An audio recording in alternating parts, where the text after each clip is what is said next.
Cette étude permettra notamment de déterminer 1. Les sites les plus appropriés pour l'implantation de l'usine ou des usines de dessalement. 2. Les coûts d'investissement et d'exploitation associés au projet.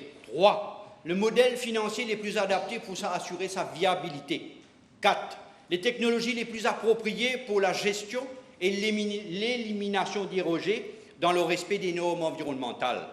Par ailleurs, l'assistance technique des autorités marocaines et saoudiennes ont été sollicitées compte tenu de les expertises reconnues dans le domaine du dessalement à grande échelle. Parallèlement, compte tenu de la variabilité croissante des pluies et des effets des plus marqués du changement climatique sur la disponibilité de sources en eau, le gouvernement considère que le dessalement pourrait devenir un élément important de la stratégie nationale à long terme en matière de sécurité hydrique.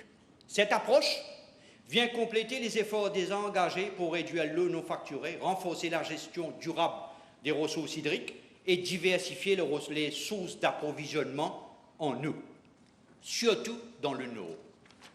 Je tiens également à rappeler que les dernières prévisions de la météo de Maurice font état de la pluviométrie inférieure à la normale pour les mois de juillet de cette année-ci, de août et septembre 2026, avec un déficit estimé à environ moins de 30%.